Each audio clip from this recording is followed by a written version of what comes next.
Hello friends, welcome to Three Born Talkies. आज जो movie के बारे में मैं आपको बताने जा रही हूँ, ब्यूटीफुल सी लव स्टोरी है जिसका नाम है run for love.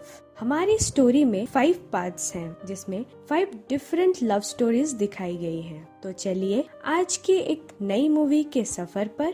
Next story हमारी नॉर्वे की है जहाँ 6 मंथ सनसेट होता है और 6 मंथ सनराइज। वहाँ हम एक लड़की एलिस को देखते हैं जो वहाँ एक ओल्ड एज होम में काम करती है एज अ नर्स। वो 5 साल से अपने होमलैंड नहीं गई और यही काम कर रही है। अभी वो जिस ओल्ड एज होम में काम कर रही है वहाँ के हेड उसे बताते हैं कि अब से सनसेट 4 PM में हो जाएगी और विंटर की वजह से ठंड भी बढ़ने वाली है। इस बार भी विंटर में कुछ लॉयर्स आएंगे जो इन पेशेंट्स के इंश्योरेंस को अपडेट करेंगे, पर इस बार उन्हें लाने का काम एलिस का है।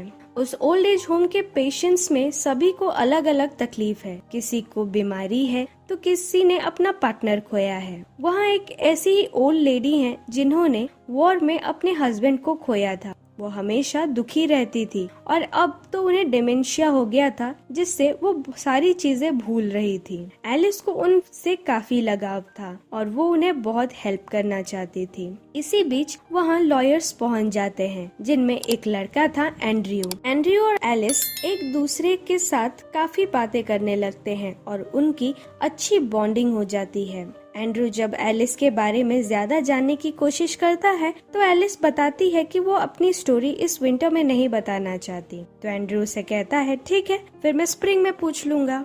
यहाँ हमें पता चलता है कि एलिस का भी एक बॉयफ्रेंड था जिसके लिए वो बहुत ज्यादा सीरियस थी, पर उनके ब्रेकअप के बाद उसे लव पे बिलीव ही नहीं रहा। ओल्ड एज होम में उस लेडी को सिंगिंग का बहुत शौक था और इसलिए एलिस उनके लिए पियानो प्ले कर रही थी और ओल्ड लेडी अपने हस्बैंड के साथ बिताए हुए टाइम को याद कर रही थी और एलिस अपने पास्ट को।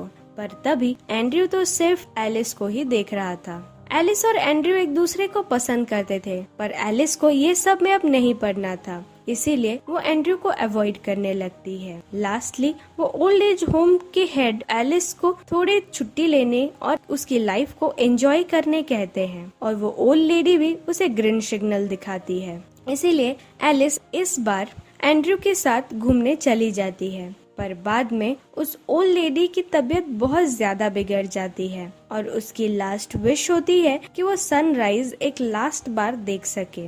पर नॉर्वे की वेदर की वजह से ये चीज थोड़ी मुश्किल थी।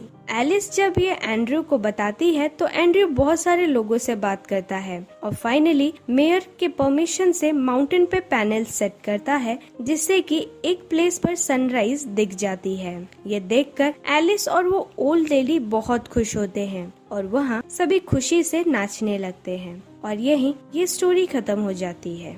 नेक्स्ट स्टोरी यूएसए की है जहां हम एक लड़का और एक लड़की को देखते हैं जो कि यूएस में रहने और ग्रीन कार्ड लेने के लिए शादी करते हैं और ऑफिसर्स को भी झूठ बोलते हैं। वो दोनों बिल्कुल एक दूसरे से प्यार नहीं करते और दोनों ही गुंडे मवाली टाइप होते हैं। एक बार जब लड़की डॉक्टर के पास जाती है तो उसे पता चलता है कि वो बहुत ही ज्यादा बीमार है और जल्दी ही मरने वाली है।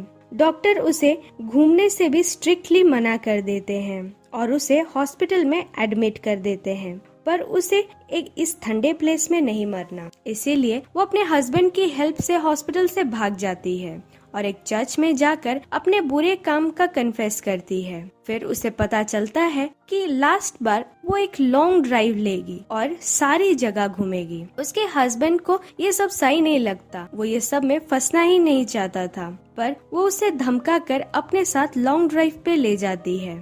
लॉन्ग ड्राइव उनकी शुरू होती है और थोड़ी दूर जाने के बाद वो एक रेस्टोरेंट में कॉफी के लिए रुकते हैं जहां उन्हें एक डॉगी दिखता है जिसे वहां कोई छोड़कर चला गया था। वो हस्बैंड उस लड़की को 2 गुंडों के साथ छोड़कर वहां से चला जाता है, पर वो जब देखता है कि वही गुंडे उस लड़की को परेशान कर रहे हैं तो वो वापस आकर फिर उसे बचाता है और दोनों फिर से अपने सफर पर चलने लगते हैं। यहाँ हमें पता चलता है कि लड़के का नाम लूशन और लड़की का नाम यूही है। रास्ता बहुत लंबा था, इसीलिए दोनों को एक दूसरे को जानने के लिए काफी टाइम मिल जाता है और दोनों एक दूसरे के क्लोज आ जाते हैं। एक रात कैंपिंग के वक्त दोनों इंटीमेट भी हो जाते हैं। फिर सुबह इसी बात पर हंसने लगते हैं कि कुछ दिन पहले वो ये सिर्फ नाटक के लिए कर रहे थे। अब वो दोनों एक्चुअल में एक दूसरे के लिए फील कर रहे थे। पर तभी यूही की तबीयत बहुत ज्यादा बिगड़ जाती है और उसे हॉस्पिटल लेकर जाना पड़ता है। पर यहाँ यूही मना करती है कि वो यहाँ नहीं रहना चाहती। इसीलिए लूशन डॉक्टर को गन दिखाकर यूही को वहाँ से ले जाता है। फिर दोनों किसी रिच के हॉलिडे होम में जाते हैं जो कि बंद था। पर वहाँ वो दोनों काफी टाइम एक साथ बिताते हैं। कुछ दिनों के लिए वहीं रहते हैं। थोड़े ही दिन बाद यूही की डेथ हो जाती है।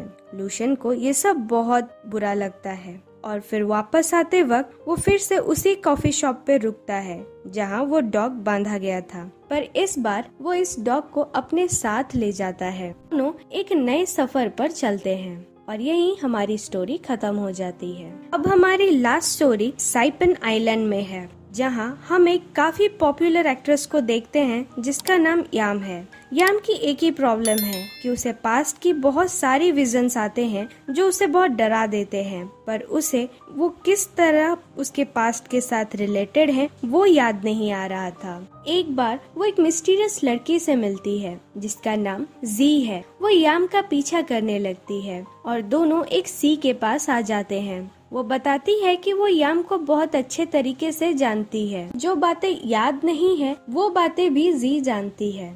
याम ये सुनकर बहुत घबरा जाती है और उसे पूछती है कि वो कौन है। तभी जी उसे पूछती है कि क्या वो तुम्हें याद है। तभी हमें पता चलता है कि कुछ साल पहले याम एक इंसान के साथ रिलेशन में थी और वही इंसान जी का हस्बैंड था। याम ये जानती थी कि वो मैरिड है, पर फिर भी उसके साथ थी और ये दोनों मिलकर जी को धोखा दे रहे थे। पर एक बार जब याम और जी के हस्बैंड का एक्सीडेंट हो जाता है तो याम को बचाने के लिए जी का हस्बैंड अपना हार्ट याम के बॉडी में ट्रांसप्लांट कर देता है, जिससे कि याम तो बच जाती है पर वो खुद मर जाता है।